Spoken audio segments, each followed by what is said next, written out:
Hey, you ain't done.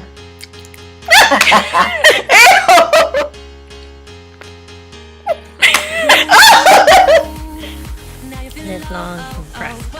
Hey. So let's get into the video. No, we haven't done it. Okay, Oh. let's get ourselves together.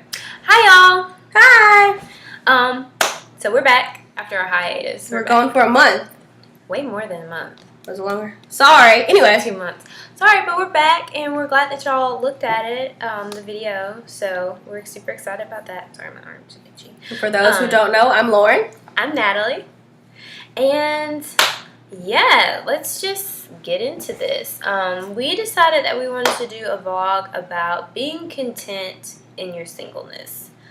I think that's really something important when you're walking through, that particular season in your life, to really understand what that looks like and how to really navigate that time in your life. Because I know that's something that I wish I would have known. Because it's just kind of like, okay, you date someone and then you're just like there, and it's kind of like, okay, so where do I go from here?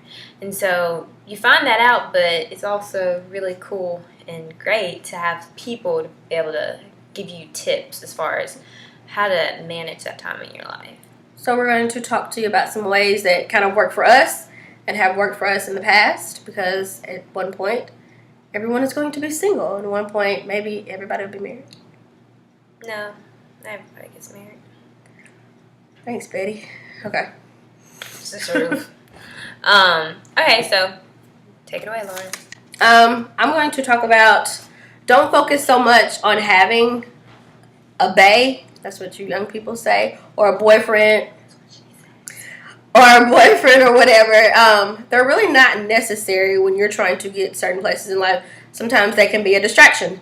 So if you're trying to earn a couple of degrees, earn a couple of dollars, it's going to be hard when you have a significant other. So don't focus so much on having a significant other. Focus on yourself, because that's going to be the only time in your life where you have to focus on you. And you don't have kids, you don't have a husband, you can cook for you, everything else for you. So that's that point in your life where you can kind of be selfish with your time. Because when you get a bae, you ain't going to have time. And kind of transition into that, like, if you do tend to be focused on, like, oh, where's my bae at, or I want my bae. If you kind of do that, then it leads you into, like, assuming that every relationship is the one, and you kind of take things that maybe God didn't necessarily mean, or relationships that God didn't necessarily mean to be so significant. You take that, you make it really significant. Like, I know for myself, like, I was like, where he at, and so, like, any guy, like, I talk, where he at, okay, so any guy, like, I talk to, or, would, like, converse with, I would be like, is he the one? Is he that bae? Is that bae? Is that the one? And so I would tend to take things way more seriously, like, what's he doing? Why is he doing that? All that kind of stuff. When really it just wasn't that serious, and he wasn't the one for me to begin with. That the Lord didn't have him, designate him as my husband, but I was just in my mind looking and searching for, my husband, when really, like, I just need to relax. Like, in Genesis, if you study that out, when Adam and Eve came together, Adam was being worked on, Eve was being worked on.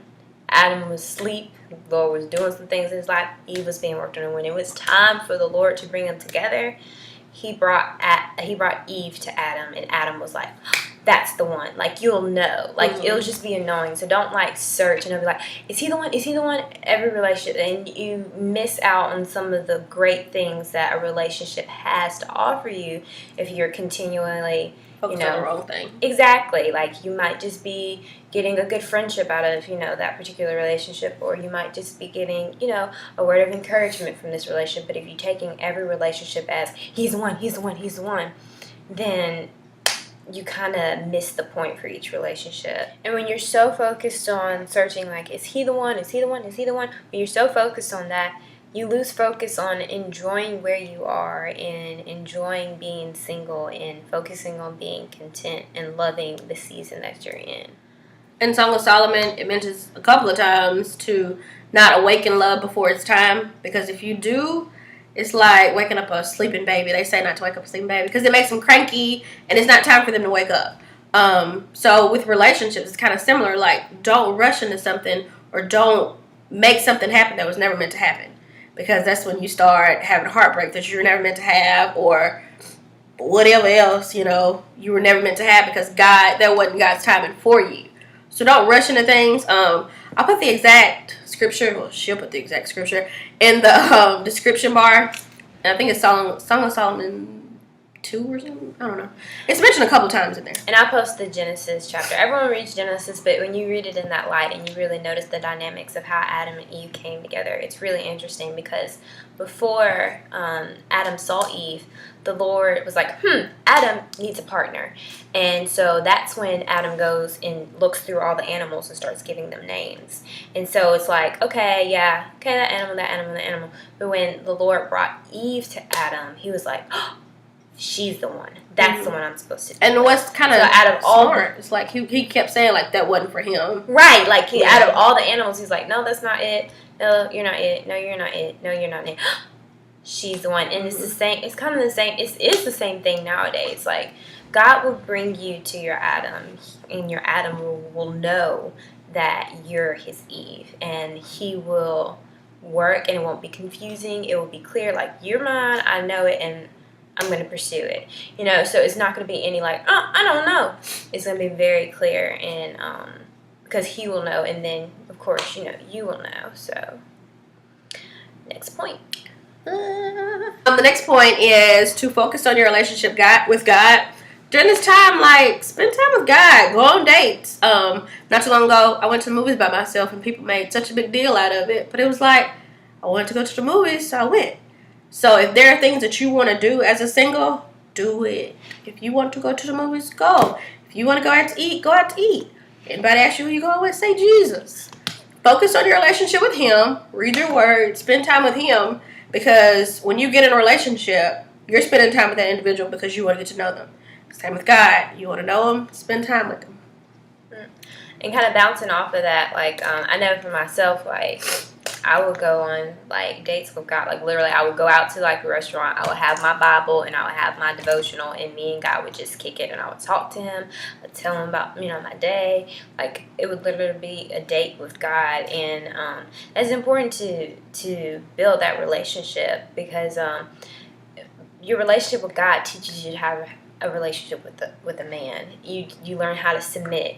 You learn how to be obedient. You learn how to dialogue and pretty much solely rest on communication in a relationship. And I think a lot of times, like, we as Christian women really miss the mark as far as understanding how to be in a relationship, because a lot of times we're not in a true relationship with Christ. Christ's relationship with us is the model of how we should relate to our husbands. And so if you're not having a relationship with Christ, how are you going to know how to have a relationship with your husband or your future husband? And then another thing with just focusing on your relationship with God, it sets you, like, if you're pursuing God full force and your husband is pursuing God full force, you're put on a destined collision course together, and you're so focused on God and your husband's so focused on God, and y'all just running towards God, and eventually y'all just meet. And so don't make the focus finding a husband, because you'll be like this, when really you just need to make your focus, finding God, finding that relationship with God, going deeper, so that eventually you're rushing towards God and your husband's rushing towards God, that y'all just need each other. And that's how you know you're in God's will, and that's the one that it's no confusion that way. So really do that. It's not weird to go out by yourself or treat yourself. Or like, it is. It's like, I'm having a girl's day. I'm about to get my nails done, about to do my hair, my face, get something to eat. Hello, somebody. It's important to trust God. Trust God with, your future husband, your future. That was like, okay. And so trust God with your future husband. And with those plans, because I know for me personally, it's easy to, like, hold on to that so much that you kind of forget that God is really first and that he has everything in control. And so it's kind of like, oh, I want a husband so bad, I want a husband so bad. You really, it's kind of like you're saying, God, it's a distraction, and it's kind of like you're saying, God, I don't trust you to give me a husband. When you're taking everything into your own, taking it by force and, trying to do everything on your own, you're pretty much saying to God, like, yeah, I know you said that you provide all my needs and that you have a plan for me, but I don't know about this husband thing. I'm about to go do it myself. He looks like he's the one. Yes. Instead of being like, okay, God, I trust you with this. I know that you're going to lead me and you're going to guide me and that you have someone for me. And so I'm not going to worry about it. I'm not going to stress about it. I give it to you. I trust you with this. And he honors that. He honors that so much. And so it's important not to make the relationship with the man more important than your relationship with Christ. Really trust that God has it and then leave it alone. Focus on him, pursue after him, and then eventually everything else will come. I know from my personal experience, those times where I didn't trust him and I kind of took matters into my own hands, like, yeah, I could have saved myself some time, some money, honey, just a lot of things that I chose to take matters into my own hands instead of relying on God. I took matters into my own hands and ended up in a relationship that I was never meant to be in. But I felt like, oh, he's sweet, oh, he this. And that was never what God intended for me to have ever. So you learn and you grow from it. But if you don't have to learn hard lessons, don't go through those. Like, don't. So, but it's just a matter of trusting God, being content in who you are as a woman. And even for some men, like being content in who you are and resting in God's time and trusting him and relax. Chill. You only get to be single. Well, I guess some people get to be single more than once. Some people get to be single a couple times. But I mean, enjoy the time that you're in, Yeah. Because we can do whatever we want. I was just talking to Lauren today. I was like, I can go out to eat whenever I like. I'm like, hey, I'm about to go hang out with. I don't have to be like, hey, babe, I'm about to go out with the girls. Is that okay? Or well, hey, this is when you are married, though. Yeah, this is when you're married. This is when you're married. Because in my opinion, you're single until you got a ring on your finger. So that's my personal opinion. Anyway, so yeah, this is when you're single, so you don't have to like be like, oh well, can I take money out of the account? No, you can just be like, I'm about to go, bye. Okay, so number 5 would be to have an accountability partner. When those days come where you kind of feel lonely, reach out to that person. It could be someone that's close to you. It could be an older person in the church. Just whatever works for you and whoever you feel comfortable with to kind of be transparent with. Just kind of, yeah. Because those days do come. Yeah, and someone just to encourage you, because sometimes it's kind of like, no one wants me. You have those times where you're just kind of like, just that one who's like single and everyone's like booed up and you're like, okay. Especially like during this time, like this is bae season. Yeah. Like all that kind of stuff is going on. Yeah. But don't be distracted by that because half the people that are booed up,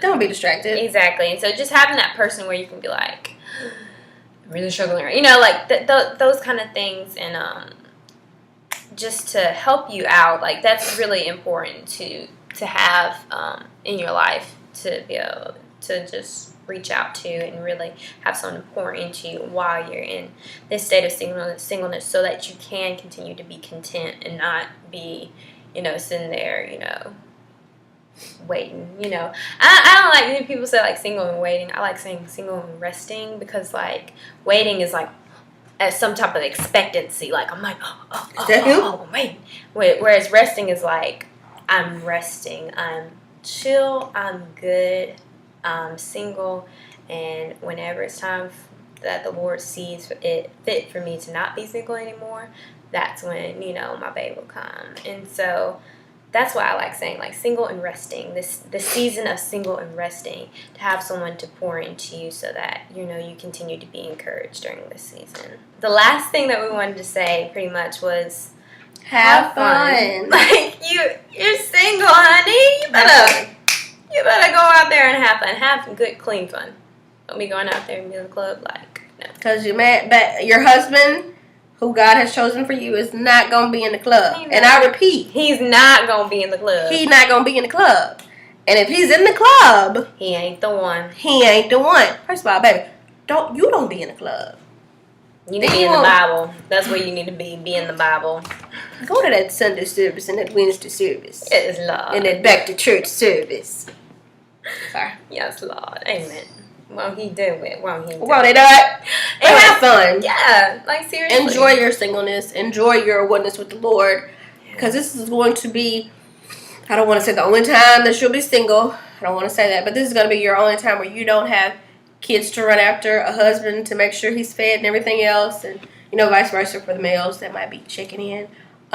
Just make sure you're focusing on yourself and your relationship with God. Because everything else will come. Exactly. So I hope y'all like the video. We hope y'all like the video. If you like it, subscribe, like it, comment. Let's talk about it. One of the discussion questions that we wanted y'all to post and dialogue about, because at the end of each video we're going to do that, is what are some of the hardest challenges of being single, and how do you feel what do you feel is the best way to overcome those challenges? So y'all dialogue, talk about it. We'll be checking in and commenting too. So yeah, see y'all later. Bye. So did you do the Oh.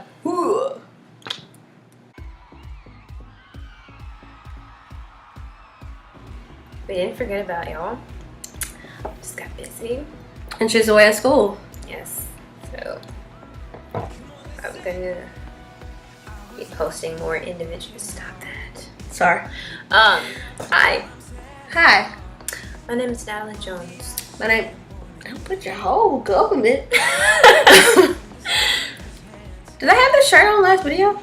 Yeah, I had it on over the dress. Look at you. I know. Recycle clothes. Hey. Why? Wait. Yeah. So, last thing that we just wanted to say was, what should I say? 1, 2, 3.